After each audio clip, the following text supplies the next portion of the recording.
Morning coffee time in the hotel, and I seem to have once again started to do a number on my stove. I love the Soto Windmaster. I seem to have an issue where after a couple of months on trail, they start to get a little wiggy and I have to replace them. And it's not just Soto. Soto makes really good stoves. The MSR Pocket Rocket Deluxe, same issue. Seems just inherent to the design. Okay, about to get out of here at 9:30. Later start than I generally like, but I really didn't want to fall behind on video edits again. So here we go. In retrospect, there was a restaurant down in town that had a breakfast burrito. I probably should have just taken off and eaten that. Would have got me moving earlier. So I just have to backtrack a short amount. There is some sort of an actual dirt trail that they route me up instead of going up the road right past here. And then I think I'll be on bigger roads for most of the day. Plan is hike into at least Divide or past Divide. I may make it into Woodland Park today, but it's another one of those cases where if I maximize my mileage, I'm probably hoteling it again. I was just walking and going, oh gee, my pack feels really good. Why was I thinking it was heavy yesterday? Eating that one dinner really helped. Forgot to fill my water bottles. Okay, trying this again now that my pack is more unpleasantly, appropriately heavy. I have my usual flatland gallon fill up. Normally, if I'm in the mountains, I figure, okay, I will be able to find water and I will feel comfortable filtering. But with such a big mining operation up here, I tend not to want to mess with whatever they might be dumping into the water. That creek on the side of Shelf Road, there was literally an outlet coming straight out of one of the mines along the way.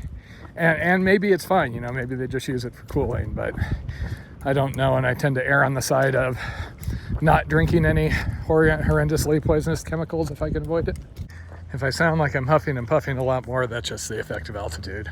I can notice it. It's not enough where it was bothering me sleeping. Normally I have to go up to, 11, 12,000 feet without acclimatizing to really be bothered by it.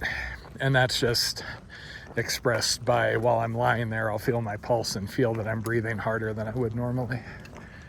I do have an extra bean dinner or two, but beyond that, I'm just trying to skip from convenience store to convenience store. Need to grab some peanut butter or something heavier for breakfast next time though. That was the one thing I forgot yesterday. Forecast is cooler. I am actually wearing my fleece this morning, though it's going to come off pretty quick. I did have the kind of standard isolated severe thunderstorms possible within the next 24 hours warning last night and this morning. So it's basically just more of the same.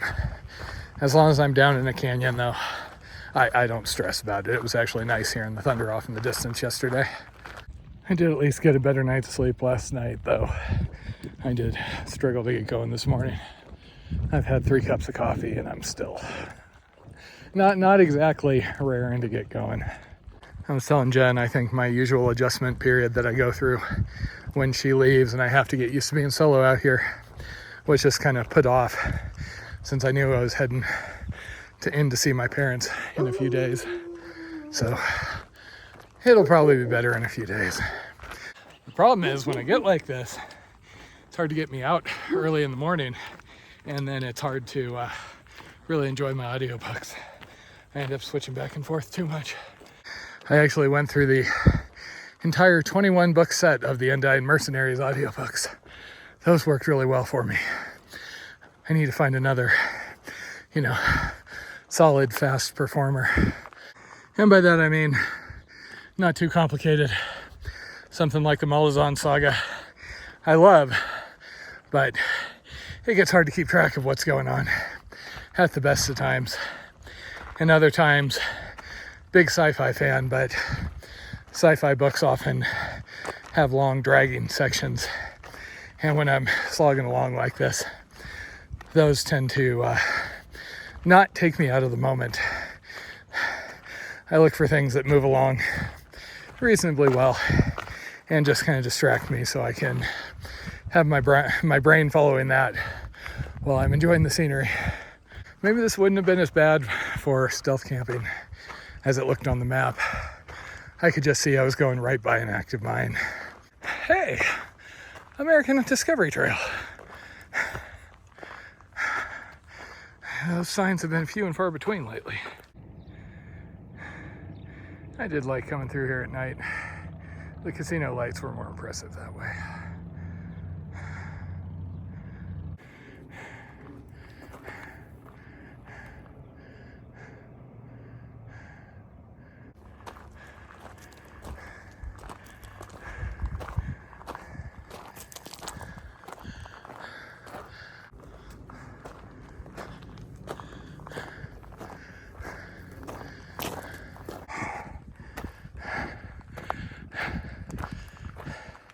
It's kind of cool they left this trail open through here. So that road up there in front of the house is the one that I'm going to be rejoining in on for a while. I could have stealth camped up here pretty easily.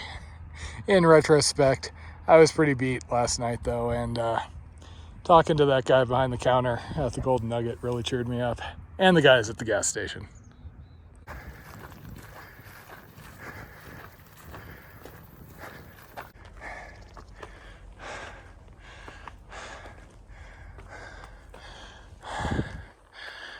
I'm just past 10K. I think I get a little higher and then it kind of continues. Little ups, little downs. Yeah.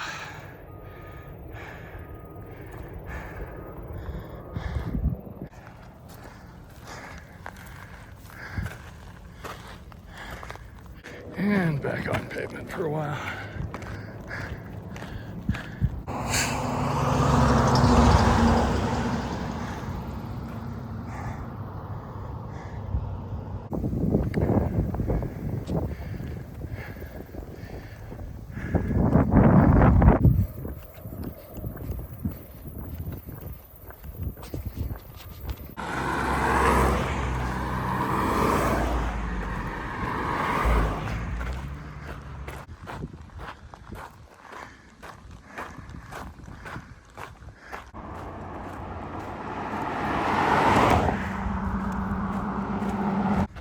Guy just came out of one of these properties and was chatting with me, kind of pulled me out of my funk, and I'm glad he did, because that's actually the backside of Pikes Peak. I hadn't realized I'd gotten that close to it. He was asking the usual questions, you know, how I get by with food, water, stuff like that, and I was saying, yeah, I've been dragging water up and over, you know, Shelf Road, Cripple Creek, and he's like, oh yeah, good you did. And then we were talking about some of the mitigation efforts some of those mines have. And he was saying some of the underground mines, you can dump like 250 gallons of diesel and it's fine and you don't have to report it. This one back here actually has some sort of like leach pad. And because it's an above ground mine and like a $4 billion thing to restore it once they abandon the claim. So it basically goes back to this. And he said if they spill just like 2.5 gallons, they have to report it. It's a whole thing. They have to pull the dirt out and then put it in a pit and incinerate it. Always interesting. That's better. Scenery is spectacular back here, but I'm having a hell of a time hitting my hikers in. I think it's just the altitude. I'm dragging. And my right foot seems to have this weird persistent pain. That's what I get for saying I didn't have anything persistent yesterday.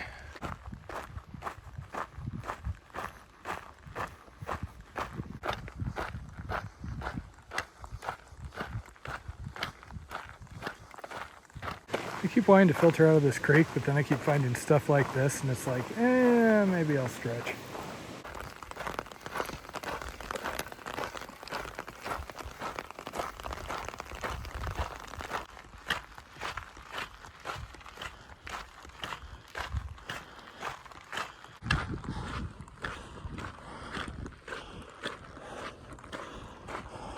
Oh well, quiet road was nice while it lasted.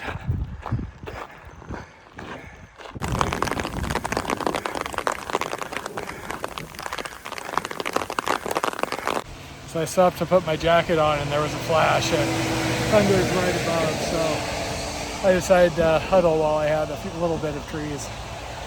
Unfortunately, I don't have any cell, so I can't see what's going on other than, you know, seeing what's going on.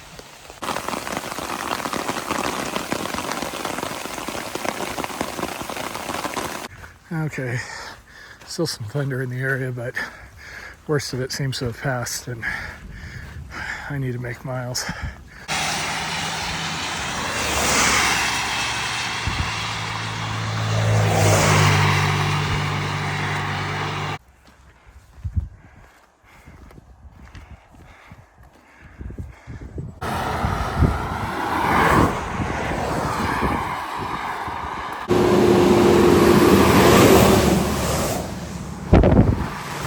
And welcome to Divide.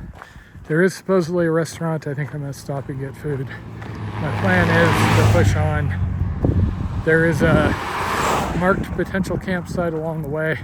I'm kind of dreading walking something like this as it's getting dark, but we'll see. Part of me really just wants to push through to Woodland Park, if for no other reason than I think I'm on trails or quieter frontage roads then. This kind of sucks.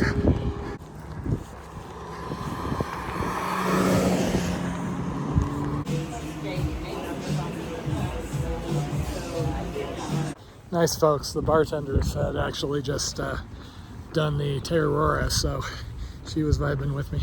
So she was super happy to fill my water and everything. And then as I was leaving, somebody came up, asked what I was doing, and gave me cash. Unfortunately, it doesn't look like things have really improved out here. I can get into a hotel if I do 7 miles, but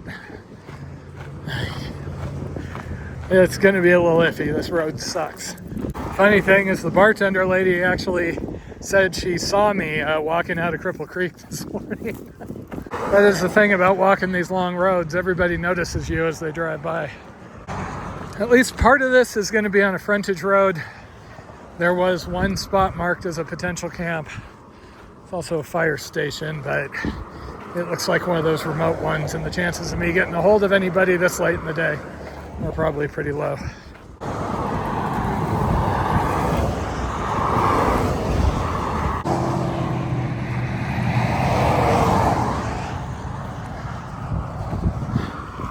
Other than just her company, one of the things I really miss when Jen leaves is having somebody just to talk the options over.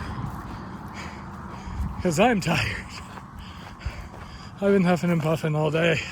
That doesn't put me in my best decision-making frame of mind. Interesting bike lane they have here. Well, that was nice while it lasted. Oh, I got all excited, but pets only. Think I could pass for Jason Momoa?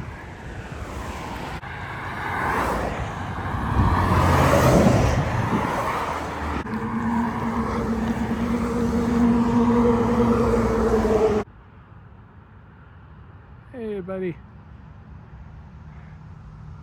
The eye reflections don't come across on the video. 8:10 and welcome to Woodland Park. I think I got the worst of the road walk done. So there is a Microtel Inn right behind that lodge over there. I had somebody who very nicely offered to get me a hotel room a couple of days ago. Decided might as well take them up on their offer, since that would push me to push into town here. And the alternative was spending the night on the side of 24, which, as you can see from all the traffic, would not have been the most fun. So here's to nice people and actually making my mileage for today. Okay, 25 miles despite the late start, despite the altitude, so not too bad, but I'm ready to be off my feet.